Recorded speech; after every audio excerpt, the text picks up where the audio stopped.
Comprei uma casa velha e descobri algo que nunca deveria ter sido encontrado.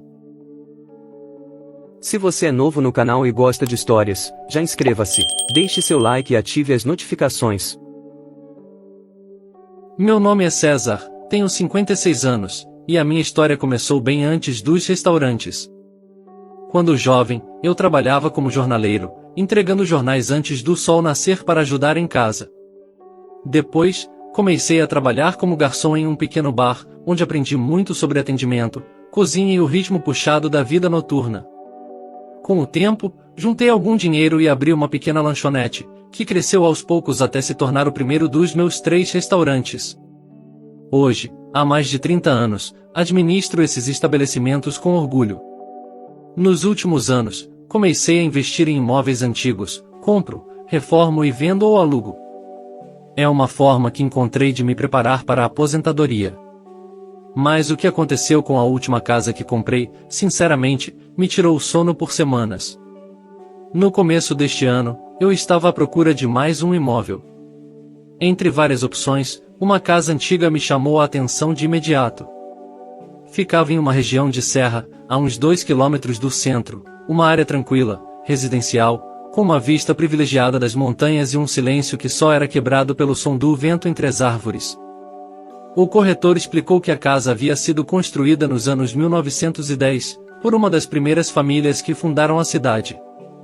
Disse ainda que, naquela época, o local era ponto de descanso de tropeiros e viajantes.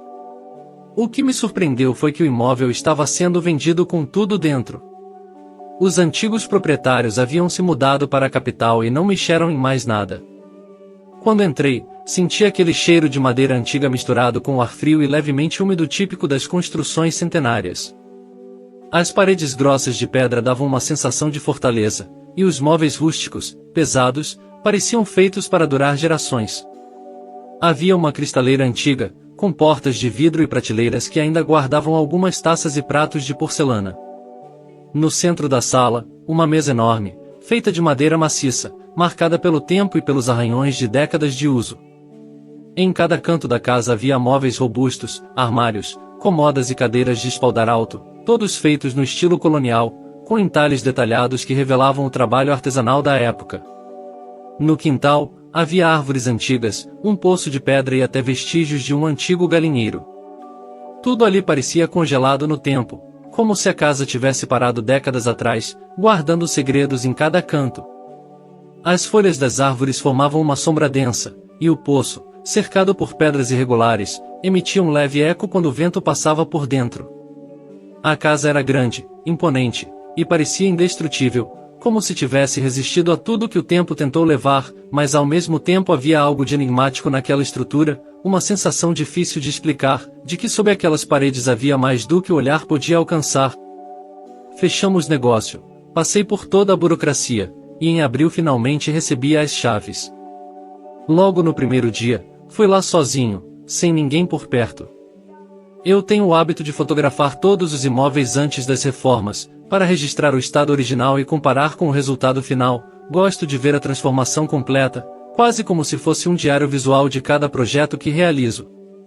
Tirei dezenas de fotos dos cômodos, das paredes, do jardim, registrando cada detalhe, as rachaduras no reboco, as janelas empenadas, o piso antigo coberto por poeira e o reflexo suave da luz entrando pelas frestas das cortinas envelhecidas.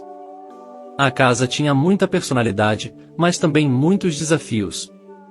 As luminárias ainda eram de modelos dos anos 1960, os fios estavam expostos em algumas partes e não tinha disjuntor principal, era uma chave confusível que parecia mais uma relíquia do que um equipamento funcional. Enquanto caminhava, percebi que o chão rangia mais do que o normal e que as tomadas e interruptores eram de épocas diferentes, adaptados de forma improvisada ao longo das décadas.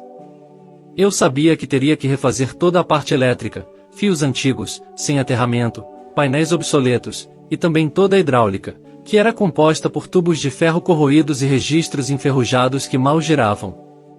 Além disso, o sistema de esgoto era precário, e a casa não tinha qualquer isolamento térmico ou acústico. Tudo indicava que a estrutura resistira mais pela solidez dos materiais do que por manutenção adequada. Mesmo assim, eu estava animado.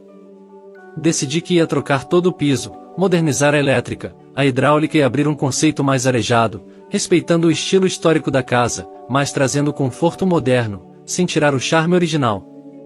Na semana seguinte, os pedreiros começaram o trabalho. Quando removeram o assoalho de madeira da sala, descobriram que havia um vão de uns 50 centímetros entre o piso e o solo, algo até comum em casas antigas. Mas naquele instante, percebi que havia algo estranho ali, algo que o pedreiro não soube explicar direito. Ele apenas me chamou, apontando para o chão, com uma expressão curiosa e confusa. "Seu César, vem ver isso aqui." Eu me aproximei devagar, sem entender bem o que estava vendo, mas algo naquele espaço vazio parecia diferente, como se escondesse mais do que mostrava. Debaixo de uma das vigas, havia uma pequena abertura, e uma escada. Uma escada de pedra, estreita, feita de blocos irregulares, que descia em espiral, sumindo em uma escuridão absoluta. O cheiro ali era diferente, uma mistura de terra úmida, mofo e algo metálico, difícil de descrever. Na hora, confesso que um arrepio subiu pela minha espinha e eu senti o coração acelerar.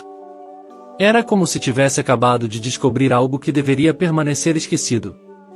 Olhei em volta, passei a lanterna algumas vezes na borda daquela abertura e percebi que as pedras estavam gastas, como se muitas pessoas tivessem descido por ali há muito tempo. Pensei que pudesse ser um antigo porão, ou quem sabe uma passagem usada durante guerras ou contrabandos, mas era fundo demais, e o eco dos meus passos parecia não voltar. A curiosidade lutava com o medo, e por mais que tentasse achar uma explicação lógica, nada fazia sentido. Esperei o fim do expediente, quando todos foram embora. Fechei as janelas e fiquei alguns minutos parado, olhando para a abertura no chão. A curiosidade era maior do que o medo. Peguei 2 lanternas potentes, um par de luvas e uma máscara, e decidi descer sozinho. Cada degrau que eu pisava suportava o meu peso, em silêncio absoluto. A escada tinha uns 20 degraus altos, e o ar ficava cada vez mais úmido, denso e frio à medida que eu descia. O cheiro de terra molhada e ferrugem tomava conta do ambiente. As paredes eram de pedra irregular, com vestígios de musgo e o que pareciam pequenas inscrições ou marcas de ferramentas antigas. Eu passava a lanterna devagar, observando cada detalhe, tentando entender quem teria construído aquilo. Cheguei até uma espécie de corredor estreito, também de pedra, com o teto baixo e o chão levemente inclinado. Havia pequenas poças d'água e um silêncio absoluto, quebrado apenas pelo som das gotas escorrendo das paredes. Andei uns 30 metros, o suficiente para ultrapassar os limites do meu terreno, até encontrar uma bifurcação, um túnel maior, indo para os 2 lados, completamente escuro, como se o subterrâneo da serra escondesse algo que o tempo decidiu apagar. Eu segui por um dos lados por uns 20 minutos. Era longo, silencioso, e parecia não ter fim. Nenhum som de água, de vento, nada. O mais estranho é que, pela direção, aquele túnel passava por baixo de outras propriedades, mas eu nunca vi nada parecido por ali, nenhum indício de saídas ou entradas escondidas.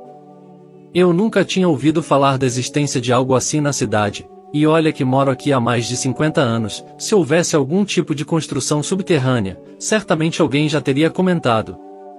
A sensação era de estar andando por um pedaço esquecido do tempo.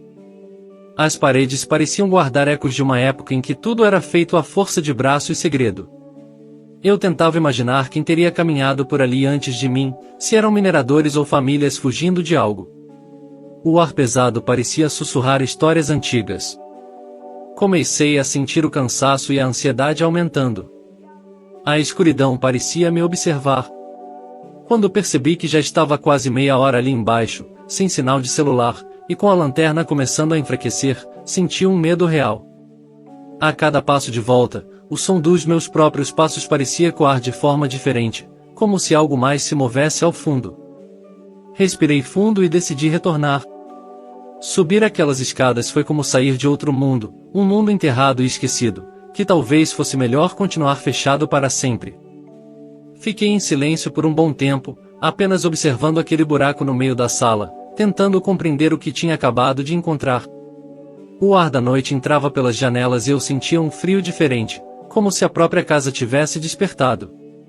Pensei em ligar para alguém, talvez um arqueólogo, ou até a prefeitura, mas logo imaginei o que isso poderia causar. Se eu comentasse algo, a casa provavelmente seria interditada por décadas, talvez até tombada como patrimônio histórico, e eu perderia completamente o controle sobre o imóvel. Pior, poderiam transformar tudo em uma área de estudo, com peritos e repórteres circulando por ali, e minha reforma jamais seria concluída. A ideia de ver meu investimento parado e a casa nas mãos de órgãos públicos me fez desistir na hora.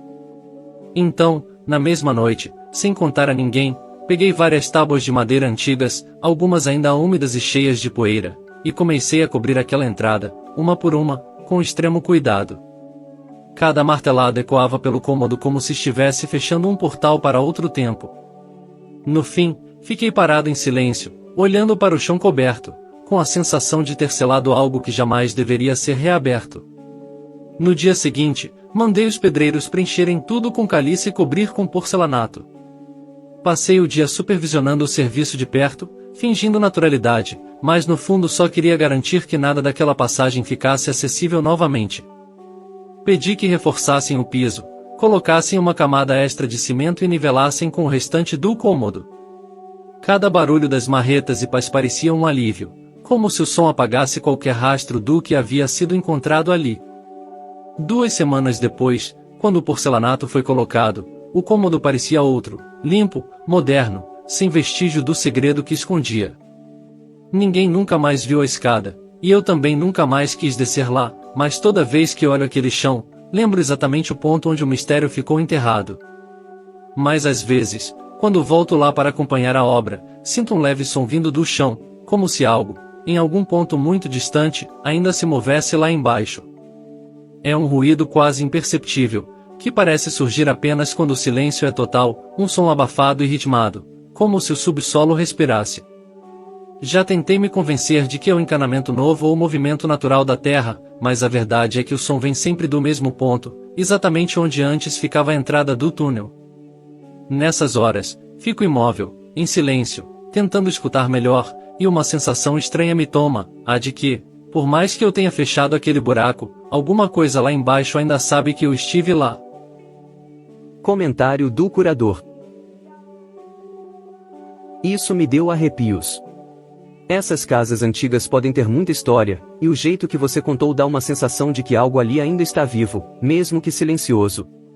Você fez certo em fechar, mas confesso que no fundo eu ia ficar obcecado, imaginando o que realmente existia ali, o que foi escondido e por quê. É o tipo de mistério que a gente sente vontade de resolver, mas que talvez seja melhor nunca descobrir. Obrigado por assistir até aqui. Para mais histórias como esta, curta este vídeo, inscreva-se no meu canal e compartilhe nas redes sociais.